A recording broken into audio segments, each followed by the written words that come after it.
Então você tem uma magnetização uniforme, tá certo? Eu coloquei eixo Z.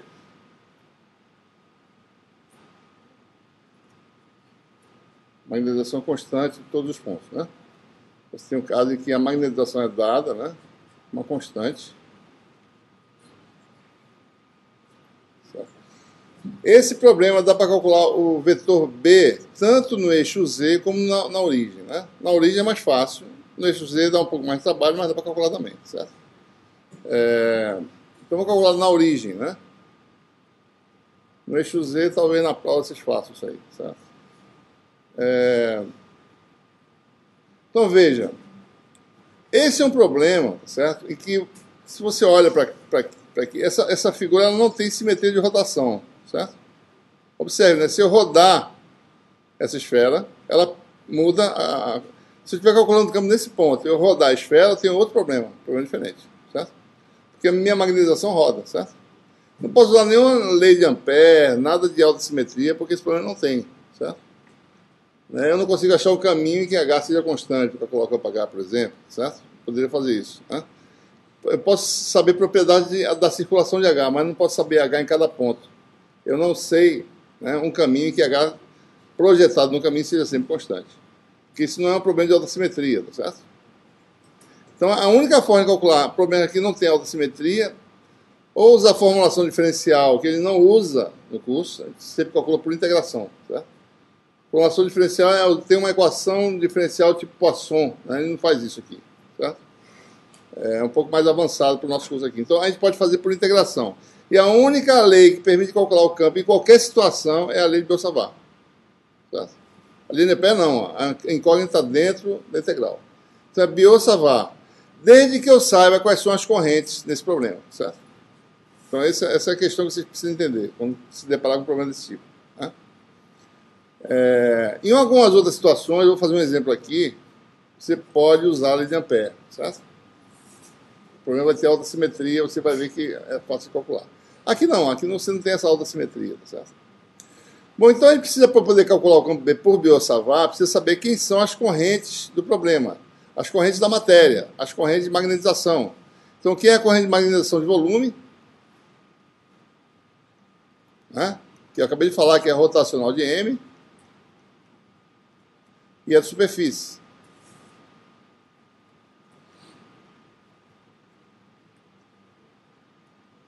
Certo? Então, veja, como M é constante, né? Ele vai fazer um exemplo em que M não é constante também. Ele vai mostrar algumas características importantes aqui.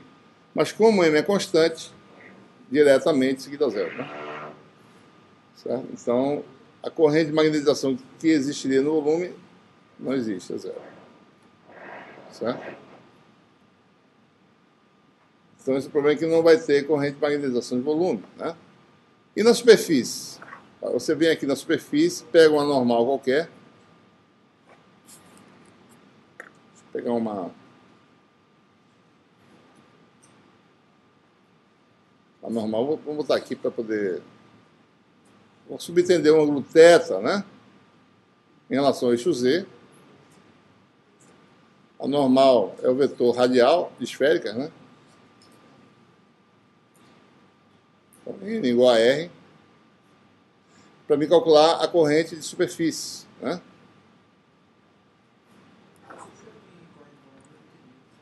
Porque a magnetização é constante. E o rotacional de uma constante dá zero. Certo? Ele poderia dar no nulo, mas aqui nesse caso a magnetização é uniforme. Certo? Bom, bom, M está na direção Z, então eu posso calcular, sabendo o N, né? Você tem a densidade de corrente de superfície de magnetização, que seria M0, produto vetorial de AZ com a normal para fora do material, que é a E. Né? AZ vetorial R, né? Dá um vetor na direção azimutal, tá certo? Né? Qual o ângulo entre eles? Θ, né? É seno de θ vezes o vetor normal a ambos, né, nesse sentido, tá certo? Bom, nesse ponto aqui, AZ vetorial a R, né? vai dar o vetor azimutal saindo do quadro, tá certo? Está saindo do quadro nesse ponto aqui. Né?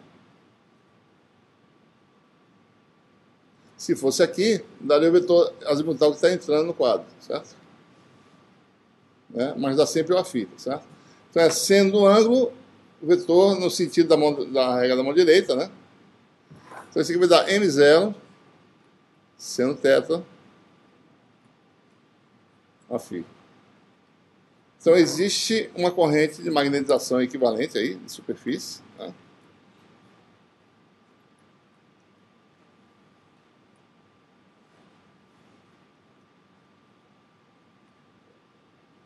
Certo? Então essa corrente é variável, né? Essa densidade superficial de corrente é variável, certo? Varia com θ, né? Mas observe que essa esfera ela é equivalente, né, a uma distribuição de corrente só na superfície dela. Né? Deixa eu ver aqui, esse aqui. Deixa eu botar menor um pouco.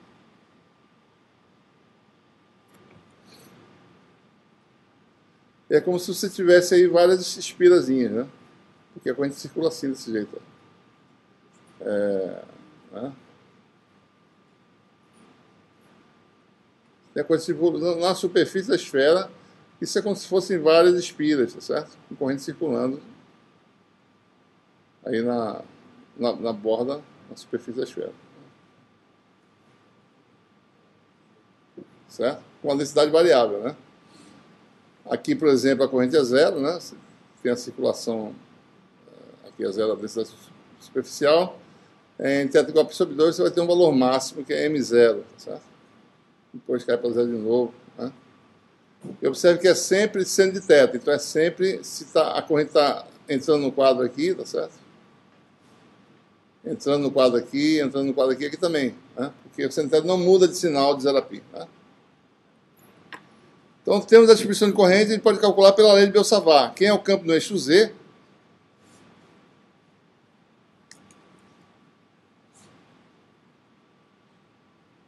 Vou fazer outra esfera aqui para não botar uma outra. Para saber, né? A gente vai fazer aqui.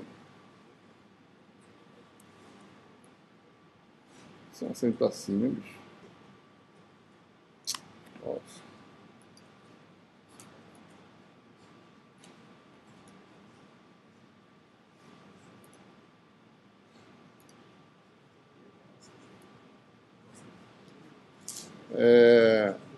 Então você tem um ponto na esfera, tá certo? Um ponto onde está o elemento de corrente, está sobre o elemento de área, tá certo?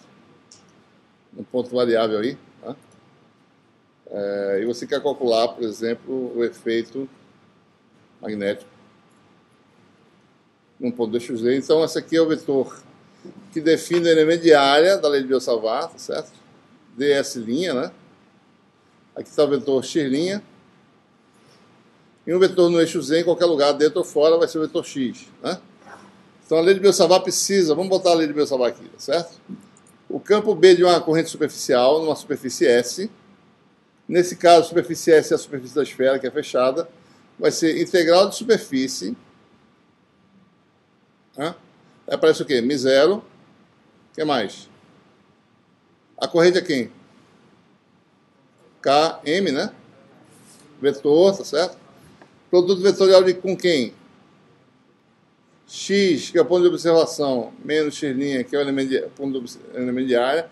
ds', que não é vetor, é escalar, tá certo? A pessoa bota vetor e vetor, fica 3 vetores aqui. Esse aqui é um escalar, um elemento de área, certo? Sobre 4π módulo oculto, tá? Essa é a lei de Biot-Savart, qualquer que seja a corrente. Lembre-se, B vê todas as correntes como sendo a mesma coisa. Seja a corrente livre de magnetização, tá certo? Então, B, a expressão de Biot-Savart para B é essa aí. Né? Nesse exemplo, X seria um vetor arbitrário no eixo Z. X' um vetor variável